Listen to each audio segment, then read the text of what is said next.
think all the building blocks are being set for that to happen.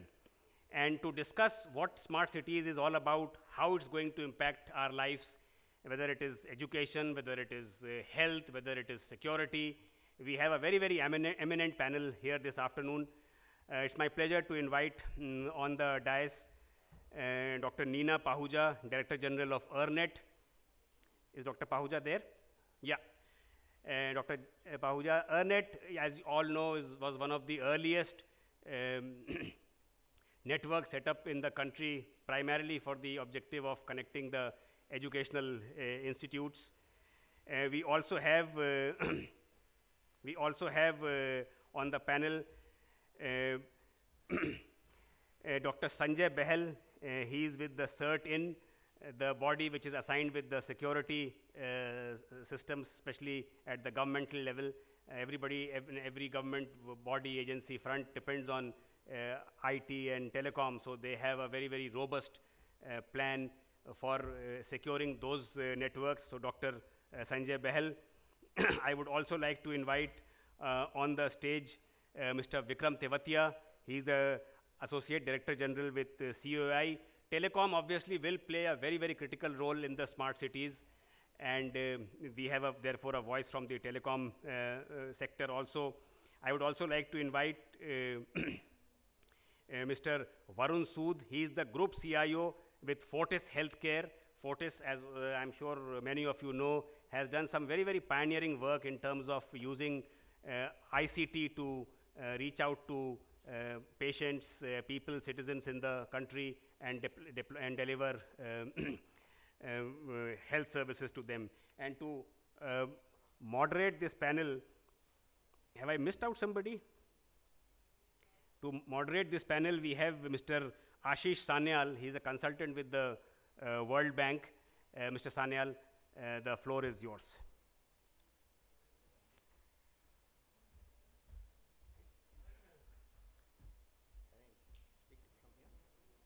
Yeah, whichever. Yeah. Okay. Thank you, Mr. Sanyal. And we have about 45 minutes for this session, and that will be followed by the awards function. Mr. Sanyal. Okay, good afternoon and thank you, Ibrahim. I prefer to stand because anybody of my age, after sitting for since 7:30 in the morning, he sent the car at 7:30 to Gurgaon. So I thought I will stand.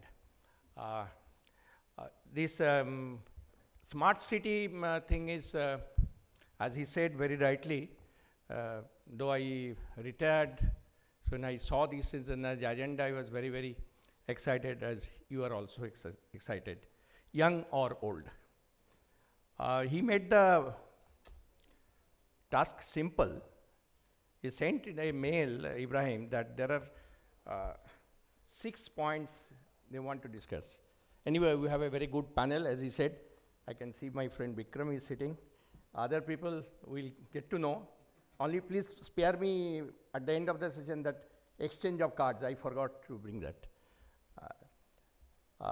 How will delivery and impact of services like health, security, and education change in a smart city scenario? So 3 sectors, how they will change. And what are the key ICT requirements for smart cities to effectively deliver these services? These are the things we are comfortable with, IT people, we know. What will be the business models for the to be? Who will be the major drivers and stakeholders for the smart cities and services on offer? What are the biggest challenges, anyway, that will be there? And role of the deployment and rollout of the smart cities. And are there any role model?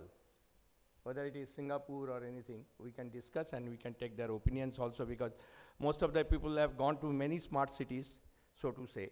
The idea of the smart cities, in my opinion, is that the smart concept has come because the way the government models are there, existing government models, and the way rate of development is coming in the cities, they are not coping, they are not matching. So naturally the tools are ICT, which is all prevailing after the Industrial Revolution. This is the only revolution which has come very strong. So I would like to give a definition here. It's a fantastic definition. I was doing some studies. So I will just read out the definition. It's all comprehensive definition. I will request the panel people also to, panel friends also to know. A city is smart. It is the Gefinger in 2007. A city is smart when its investments in social capital and different communication infrastructure, social capital and the different communication infrastructure, that fuel sustainable economic development and maintain a high standard of living, along with a wise management of natural resources through participatory action and engagement between authorities and citizens. It encompasses everything. It talks about the investment in social capital and communication infrastructure. It talks about the sustainable economic development. It talks about the wise, judicious use of the natural resources it has to its disposal, and then participatory action and engagement between the authorities and citizens. Very, very interestingly and fortunately, ICT can handle all of these key points here. If we just see and set the ball rolling for our discussion, we see that ICT can take on all citizen-centric services, governance things. There is asset management can be done, delivery of the citizen services can be done, then electronic governance, that is inside the workflow automation, so that you have the less response time, better informed decisions, etc. Then participatory action is also there. You will all recall in citizen feedback system is so good in Singapore. First time when I had gone, I had seen their website. The website is a dynamic website, and you have got a CFM, citizen feedback mechanism. If you have got some taxi did not do well with you, behave badly or something, you want to do a complaint, you get back to the hotel, go to the business center, and put a complaint. In 24 hours time, you will get to know what is the action taken, and the taxi driver number, etc. So you can imagine that all our sites in the cities, websites, if they have got such a thing, even for the tourist, you can check with that. Efficient use of natural resources. This I will request my panel friends to respond to this. And information platform, same question of Singapore. In all the street corners, you will see that an old method, but so effective. We used to see in the big hotels. This hotel also was having something like that 10 years back. Now they have removed it. Teletext, the old thing. It goes on and telling you the important items which is having. In Singapore, at the most of the places, you can see that. Events are taking place. Tourists will know what are the events, etc. in the rolling mode. So that is also one very good thing. So that's all I wanted to say. So I will request first with Behel. So you will talk about the security, privacy, and other things, the data, etc. I guess. 5 minutes, clear. Okay. No problem. So thank you. I think Ashish has started with security, privacy, so I guess he thinks that's the most important aspect for smart cities. Since he's given a definition, I just wanted to give another definition, which probably encompasses what you've said.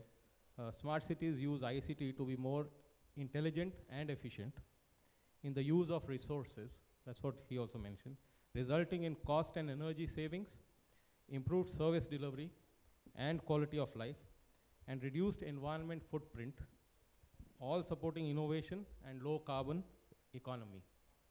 So if you look at it from that perspective, if that's the definition, there has to be some way of measurement of all this, right? I mean, just having a definition has no meaning. So how do you start measuring something of this sort? You need some indicators. So if you look at indicators, if you look at some 6 pillars for smart city, what would those be? In smart city, obviously, in the last session, you heard about knowledge workers. So obviously, you need smart people. So what's going to create smart people?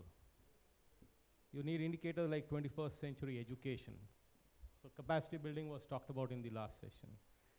You need inclusive society and a society which can embrace creativity. So are we having people moving towards this, and are we educating them and building capacity towards this sort of stuff? Second is you need smart living in terms of safe living, healthy living, culturally vibrant and happy. You are seeing a whole lot of sensors which are coming up, which you can use for health. You are seeing a lot of gadgets which are today coming up, which help you from a safety perspective. The question is, how much can you deploy, and do you have the infrastructure to deploy it? The third is smart economy, in terms of entrepreneurship, innovation, productivity, and local and global connectivity. The fourth is smart mobility. So smart mobility includes ICT as well as multimodal modes transport. Then you need smart environment, that is green buildings and energy, and smart gov, includes your e-gov, transparency, open data, etc.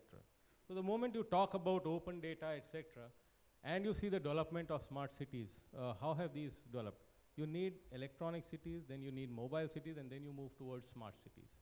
So smart cities will have three components: Internet of Things, innovative services, and the most important is going to be network security.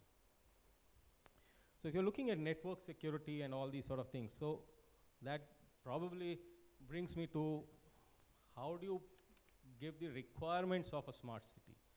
And why do I need the requirements? Because now you're looking at highly complex ICT systems, highly interconnected components, and somewhere where there's going to be high volume of data, humongous velocity of data, a wide spectrum in terms of variety of data.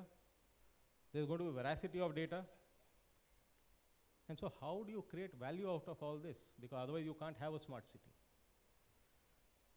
The reason why I say this is because you're going to have not only people-to-people communication, what you're supporting with your infrastructure today, but you'll have people-to-machine, which you also support, but also machine-to-machine communication.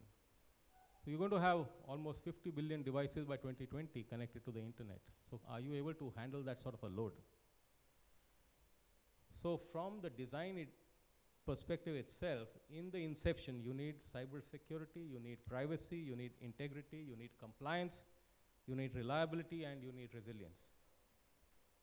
So if those are the factors which you have to look at from a smart city perspective, you need some sort of frameworks and structures and architectures and components in place.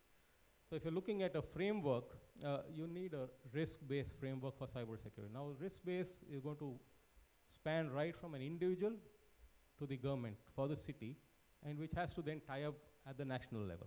So what sort of a risk framework will that be? You need to have minimum ICT security baselines, because now you're going to have multiple components, as I said, machine to machine, people to people, and people to machine. You need to share and coordinate threat and vulnerability information. But with whom and how much? That's the question.